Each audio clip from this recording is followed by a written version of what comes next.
¿Qué tal chicos? Sean bienvenidos a esta historia. Es una cortita, una nueva que tengo ahí preparado para ustedes. En plan, solamente tiene 5 capítulos. Solo tiene 5 capítulos, es, pero es un poquito más larga que lo habitual. En lugar de 20 o 15 o 17 minutos, será de 30 en adelante. Y estoy intentando hacer algo que sea diferente a lo que nosotros, por lo menos, hago habitualmente.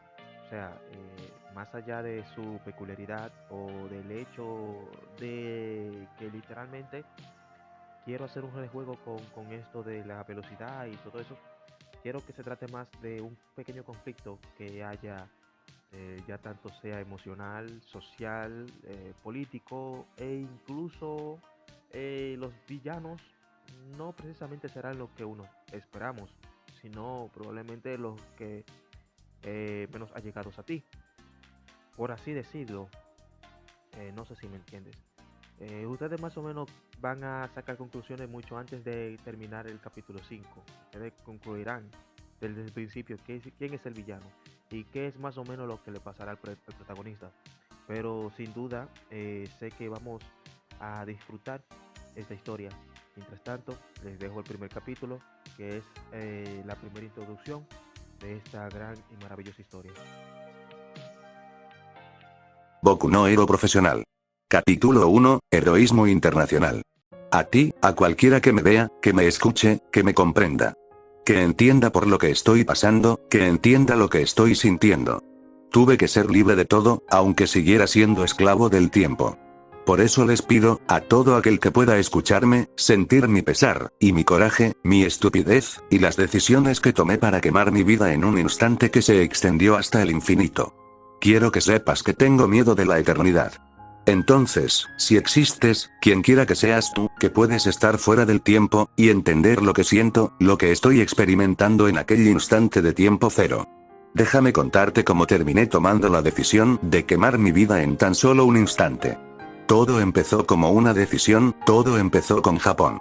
Cuando decidí que era el momento de ser parte de algo más, por fama, no lo puedo negar, aunque tampoco pude dejar de lado el compromiso intrínseco que había obligado a mi conciencia a ser parte de mi propia perdición, sin que lo supiera. Pero se sentía la tensión de que un acontecimiento único estaba por pasar en el mundo, y que todo giraba en Asia, como lo hacía ya desde generaciones, con la aparición de los primeros quirks. Le dije que, sí. Le dije que sí a aquellos ojitos locos que ve el futuro y fui allí, oh por Dios que fui. Fui a Japón. No era la primera vez que volaba por el mundo, corriendo contra el tiempo aquí y allá. Tuve mi reputación, lo creé a base de respeto, temor, esperanza para las personas decentes de mi corrupta nación. Tenía tiempo, quien, si bien me era traicionero, era lo suficiente para permanecer siendo el más fuerte. Bueno, uno de los más fuertes.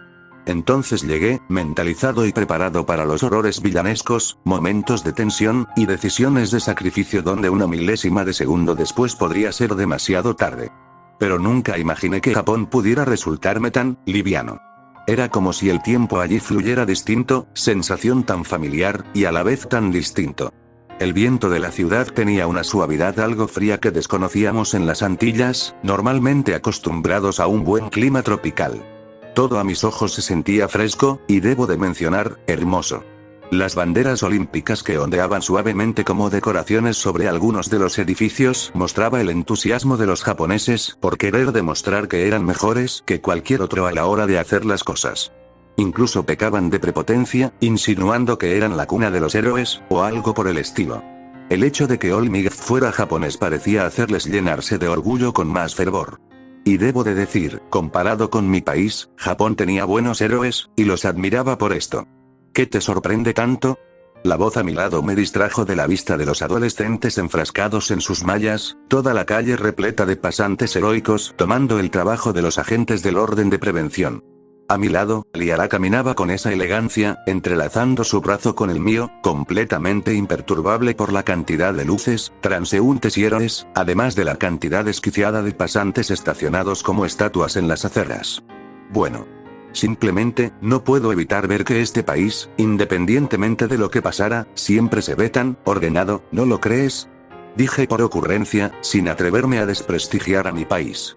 Si bien sentía que no tenía nada que envidiarle a esta nación asiática, no quedaba duda de que, en el apartado de la limpieza, si tuviéramos siquiera el 10% de la disciplina de esta gente, el gobierno probablemente no estaría gastando tanto dinero en proyectos sobre la limpieza de la propiedad pública. Mi mirada se perdió en el bosque ordenado de rascacielos que se perdían hasta donde me alcanzaba la vista, mientras escuchaba el flujo perfecto de gente que parecía moverse a través de rieles invisibles. Eso es muy halagador de tu parte, cariño, pero para mí todo esto es extremadamente espeluznante. Son como robots humanos, literalmente están obsesionados con la perfección, como la mayoría de los asiáticos. No todos son iguales, cariño.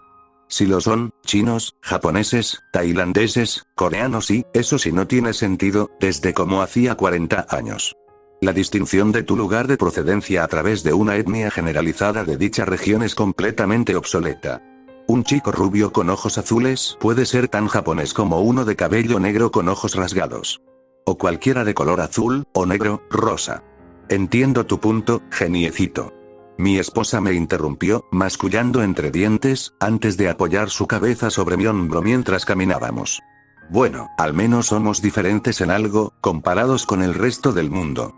Ella dijo, aunque mi nerviosismo sobre ese hecho me hizo sentir una ligera sensación de incomodidad.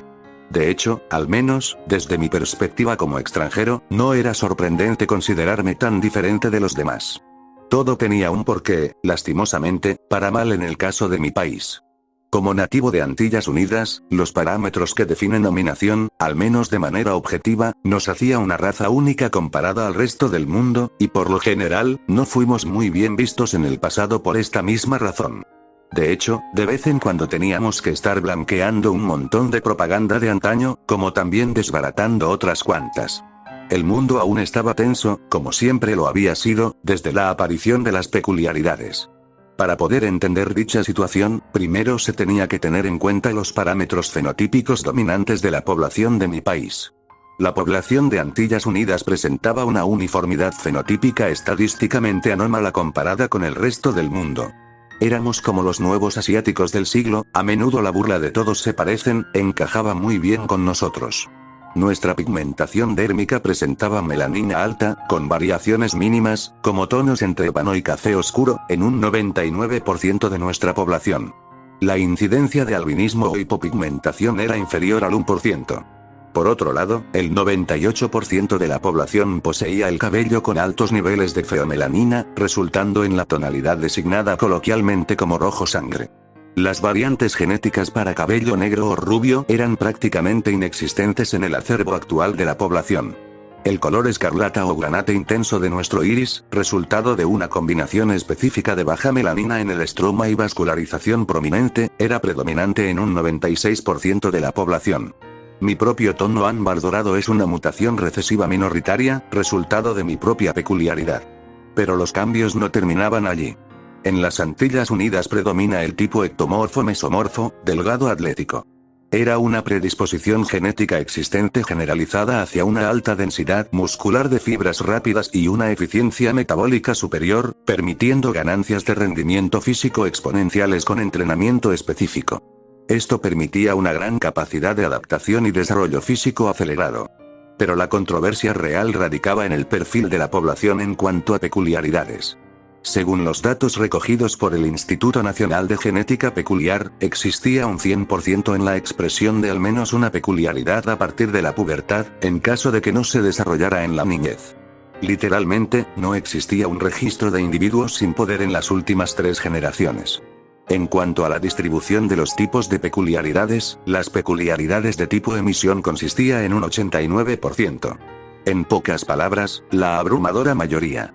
Estas se manifestaban como energía o efecto proyectado desde el cuerpo sin alteración física permanente del usuario. Las manifestaciones mutantes solían estar bajo perfil.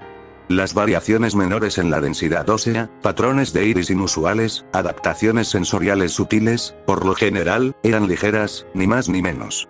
Sin embargo, ninguna mutación era tan agresiva comparados a los de otros países, como ser un hombre perro, piel de roca, o ser un jodido tipo con cabeza de spray, como estaba viendo actualmente. Y por último, los de tipo transformación consistía solo en el 3% restante. eran simples habilidades que requerían una alteración temporal del cuerpo del usuario para el uso correcto de sus peculiaridades, que, por lo general, consistía en alguna forma de proyección energética. Sin embargo, pese a lo que las personas pudieran imaginar, el 85% de las peculiaridades en la población eran de baja intensidad y o alcance muy limitado. Se podría decirse que solo podían aplicarse en tareas cotidianas, termorregulación corporal menor, manipulación lumínica básica, fortalecimiento momentáneo de un sentido, o corporal, aunque muy ligeramente. Esto era insuficiente para combate. El otro 9% tenía un muy buen potencial ofensivo o defensivo claro, aunque requería entrenamiento especializado, y era la base del cuerpo de seguridad pública y estatal. La mayoría, a diferencia de Japón, se postulaba al ejército con la esperanza de pertenecer a alguna fuerza especial. El 4% de los usuarios peculiares de alta potencia o utilidad táctica excepcional eran los que podían llegar a ser héroes. Aunque estos, comparados con otros héroes de élite de otros países, solo eran el equivalente a los héroes top 150 de Japón. Y el 2%, estos sí poseían una potencia descomunal, capaces de alterar eventos a gran escala o enfrentar amenazas de nivel nacional. Pero éramos muy pocos, apenas 10 y yo encabezaba la lista. Sin embargo, la gran diferencia, tanto étnico remarcado como de potencia, especificación y nivel de peculiaridad, tenía una explicación, desafortunada, para con la nación. La uniformidad actual no era producto de la deriva genética natural, eso era más que claro. De lo contrario, también hubiéramos tenido a nuestros propios cabezas de pegamentos.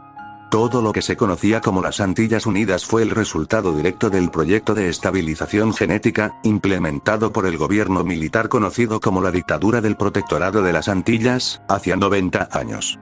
En aquella época, donde el mundo aún estaba en un estado de caos, el objetivo era erradicar la inestabilidad social asociada a las manifestaciones físicas aberrantes, mutantes, y consolidar una base genética fuerte y predecible para la defensa nacional. Para lograrlo, se utilizaron muchos métodos cuestionables, como la prohibición de la reproducción con ciudadanos portadores de peculiaridades mutantes de grado moderado a severo. Se utilizaron métodos de esterilización forzada, disfrazada de programas de reeducación genética y vacunas contra la gripe mundial de la rata borracha, para portadores de mutaciones recesivas consideradas indeseables. Ejecutaron programas de reproducción artificial masivo, agregando incentivos, económicos y sociales, para uniones entre individuos con peculiaridades emisoras limpias y el fenotipo físico deseado, complexión delgada atlética, pigmentación oscura. En casos más severos, el gobierno también tomó medidas de purgas activas, eliminando de manera sistemática, a menudo extrajudicial, a cualesquiera ciudadanos con alta incidencia de peculiaridades mutantes disruptivas. Los archivos históricos, aún clasificados en su mayoría, estimaban las víctimas en decenas de miles. El Instituto Nacional de Genética Peculiar actuó como un cuello de botella evolutivo extremo. En 25 años, eliminó o suprimió drásticamente las líneas genéticas para mutaciones físicas pronunciadas y variaciones fenotípicas amplias, al tiempo que promovió agresivamente los alelos asociados a peculiaridades emisoras y al somatotipo delgado atlético. Más tarde, durante la Guerra de Liberación Peculiar, que terminó con la derrota del gobierno autoritario, terminó con el programa, pero el daño o la modificación, dependiendo del contexto, ya estaba hecho en el genoma de la población. En pocas palabras, hasta la actualidad, las Antillas Unidas era una sociedad post-eugenésica con una homogenización genética extrema. También estaba el hecho de que había mucha propaganda de por medio, algo del que muchos en su nación, aún sufría como tal. Ella consideraba cosas no tan aptas, el cual no podía hacer más que simplemente seguir corrigiendo hasta la muerte. Mientras tanto, teníamos que mantenernos lejos del ojo público, tanto por mi situación como héroe, como por el hecho de que era un antillero. No hacía unos años la gente del exterior, los mutantes para ser exactos, despreciaban nuestros huesos por nuestro pasado holocáustico. Por eso llevábamos gorras y gafas de sol baratas. Yo con una chaqueta holgada que ocultaba mi complexión, ella con un sencillo vestido que, sin embargo, no podía esconder su porte. Por otro lado, cariño, soy yo todos amanece Olmigt. Es un gran héroe, el más fuerte del mundo hasta la actualidad. Y le genere ganancias masivas, así que ¿quién no lo amaría? O el concepto de los héroes, en realidad. Ella dijo, mientras observaba que, tras salir de una esquina, vieron un montón de establecimientos. Tenía razón. Por todas partes se podía encontrar logotipos de empresas de apoyo heroico, patrocinios de bebidas energéticas con los rostros sonrientes de héroes locales que no reconocía, y la omnipresente mirada del sonriente héroe veterano, al que nombraron como el gran pilar de la sociedad peculiar, símbolo de la paz. Es muy diferente a casa, musité, pensando en las playas abarrotadas y la música a todo volumen en las calles, dañando los oídos de los más jóvenes con ese género musical de barrio al que llaman ton-ton. Allá, comparado con este país, nuestro concepto de heroísmo bien podía ser un carnaval. También es el país con el sistema heroico más eficiente. Liara emitió un suave bufido. En casa, Kael, el heroísmo es una industria, lo que debe de ser. Tú eres su producto estrella mientras tengas ese traje, mientras seas un graduado, independientemente de tus actos, serás una celebridad reconocida y respetada. Pero aquí, por lo que escuché, hizo una pausa, siguiendo con la vista a un hombre con traje que pasaba, hablando por teléfono. Aquí todos los héroes parecen servidores públicos, con sueldo de servidores públicos, y eso es malo.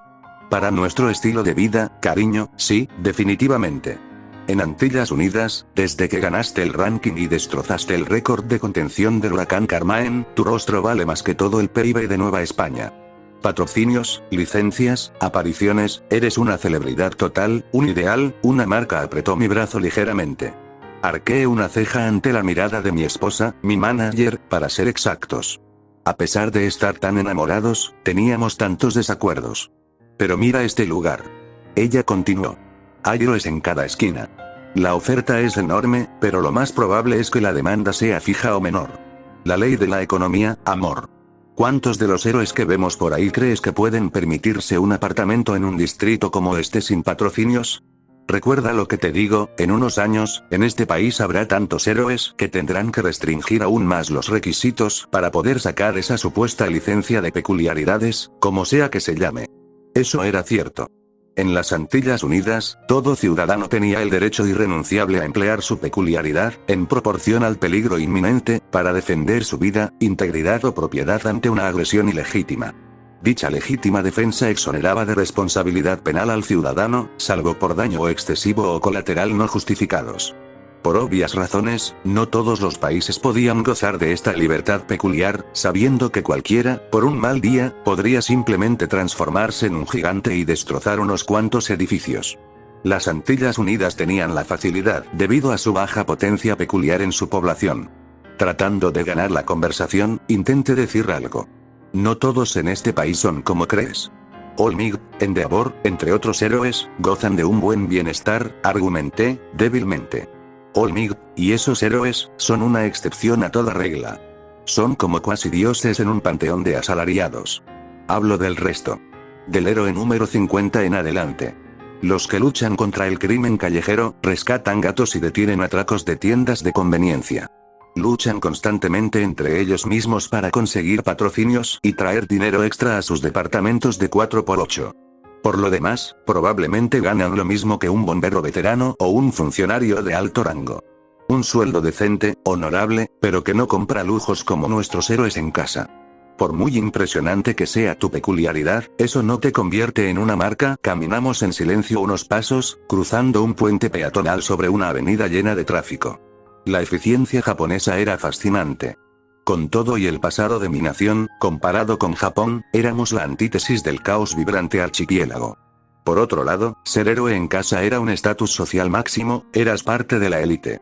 Pero también cargabas con una responsabilidad absoluta.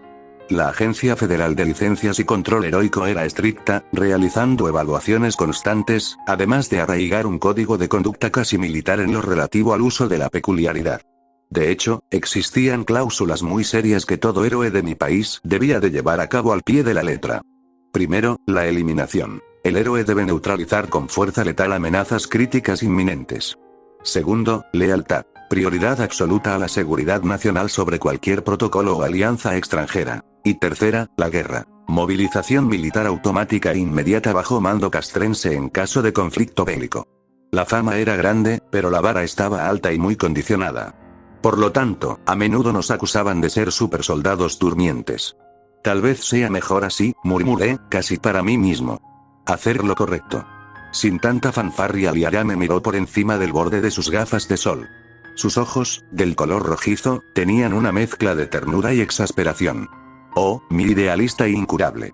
El dinero no es fanfarria, Kael. Por algo es la base de la libertad.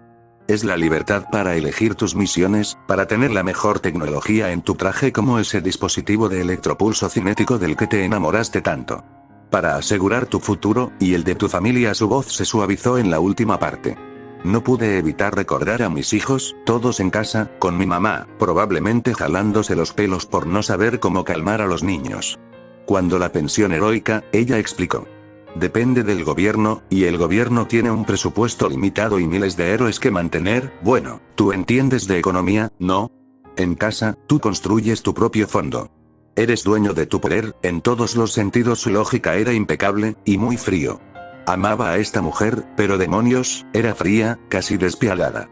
Ella veía las corrientes subterráneas, los flujos de recursos y oportunidades como mera fuente de ganancias o activos adquisitivos. Como los favores que podría sacar de esta misión. Sí, porque actualmente, me encontraba en una misión. Este viaje repentino orquestado por Sir Nick Teye con la excusa de los Juegos Olímpicos, era en realidad una misión de redada extremadamente importante, por no decir que probablemente la más significativa de todo Japón en su historia. Aún intenté de apuntalar el pilar antes de que cediera. Por lo menos, este favor puede darnos una gran oportunidad de negocio y publicidad sin precedentes. Solo piensa en... No vine aquí por dinero, lo sabes, bebé, dije, mi voz algo resignada, girándome para enfrentar la brisa gélida que se diferenciaba de la noche fresca caribeña. Y tampoco creo que Toshinori me hubiera llamado si no fuera por algo extremadamente importante.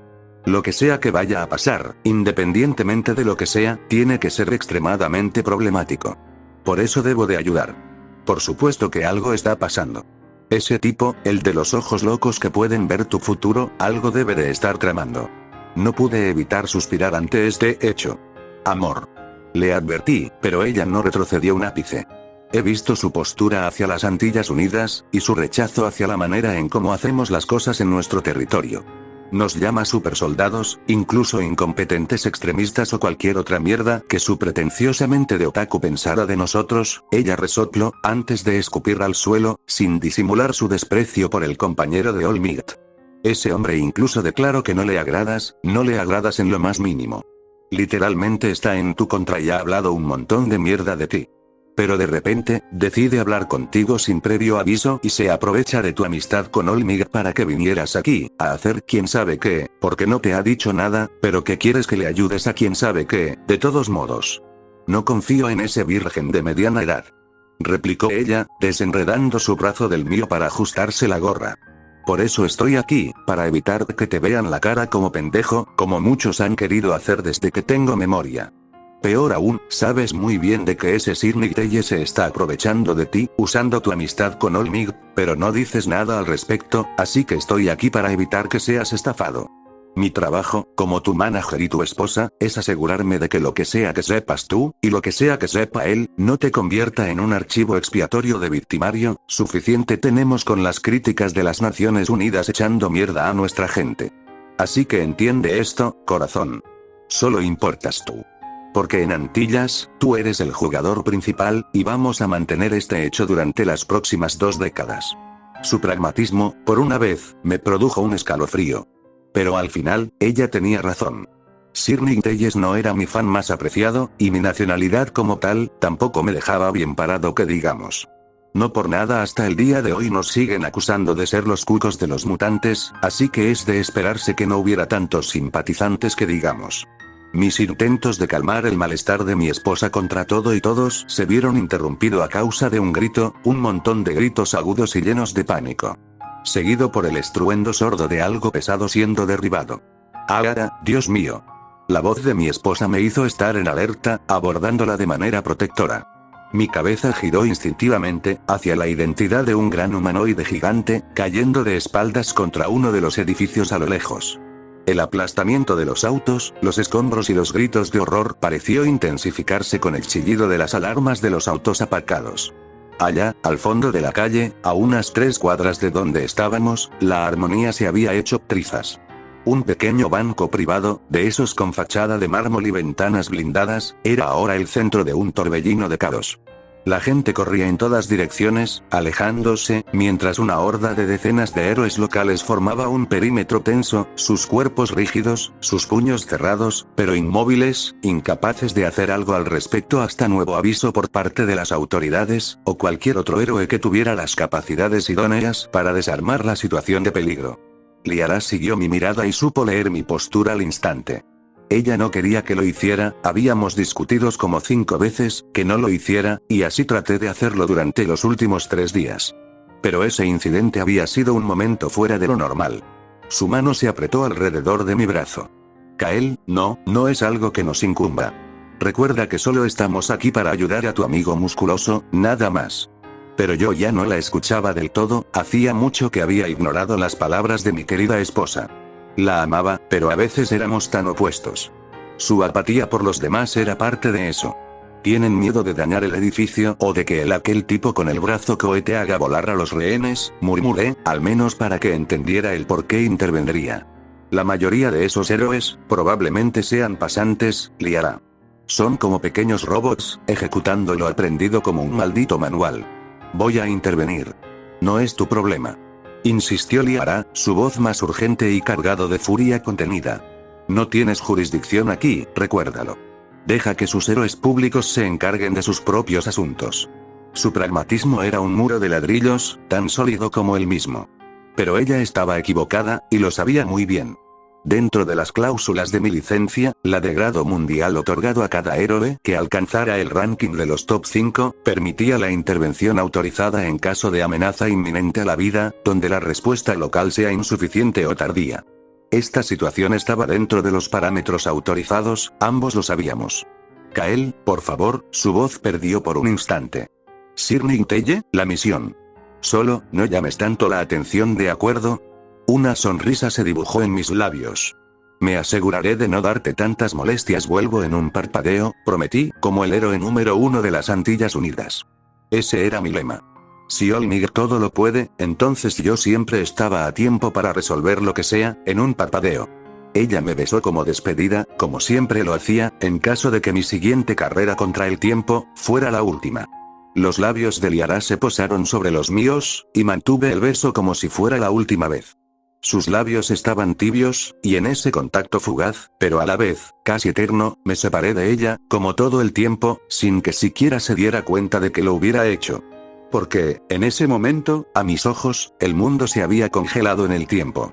Mis ojos, ya percibiendo el flujo cinético del universo, vieron cómo el movimiento se parecía comportarse como algún metraje al que parecía ralentizarse, hasta que ya no se movía. Liara quedó congelada en el acto de separar sus labios de los míos. Sus párpados cerrados, medio ocultos tras las gafas de sol, reflejaban un destello perfecto y estático.